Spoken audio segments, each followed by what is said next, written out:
Kryptotrh padá, to je jasné, ale pod povrchom sa deje niečo naozaj zvláštne. Bitcoin stratil za týždeň obrovskú hodnotu. Miliardy sa vyparili. Čo sa vlastne deje? Sme svedkami bežného cyklu, alebo je v hre niečo oveľa väčšie? Poďme to zistiť. Prvé vodítko nám dáva Michael Burry. Áno, ten investor, ktorý predpovedal krízu v roku 2008.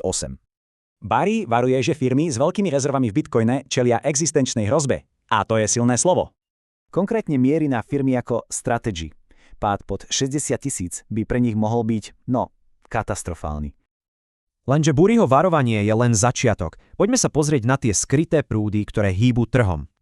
Často sa hovorí o kvantových počítačoch. Je to naozaj reálna hrozba, ktorá by mohla zlomiť celé krypto? Názory expertov sa tu fakt rozchádzajú. Šéf Galaxy Digital to nazval len obyčajnou výhovorkou na predaj. Podľa neho je dôvod oveľa jednoduchší.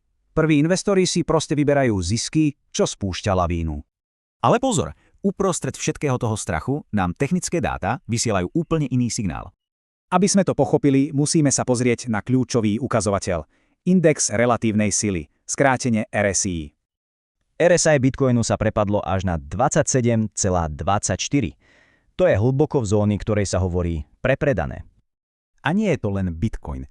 Tento signál vidíme naprieč trhom. Znamená to, že predajcom dochádza dých. Pre technických analytikov to nie sú žiadne zlé správy. Práve naopak vidia to ako odrazový mostík. Niektoré predikcie sú dokonca tak odvážne, že hovoria o cieli $55 000 už do mesiaca. Ale nie je to len o cene. V pozadí sa odohráva obrovský reštart v samotnej technológii kryptomien. Používanie tzv. Layer 2 sieti Etheria kleslo o polovicu, zatiaľ čo hlavná sieť rastie. Prečo? Dôvod. Hlavná sieť Etheria je po vylepšeniach jednoducho silnejšia a lacnejšia na používanie. A to núti Layer 2 siete, aby sa vyvíjali. Už nestačí len škálovať, musia priniesť niečo nové. Trh je teda na križovatke. Na jednej strane strach, na druhej silné fundamentálne zmeny. Ak vás zaujímajú hĺbšie súvislosti a chcete rozumieť trhom, váš odber nám pomôže prinášať ďalšie analýzy.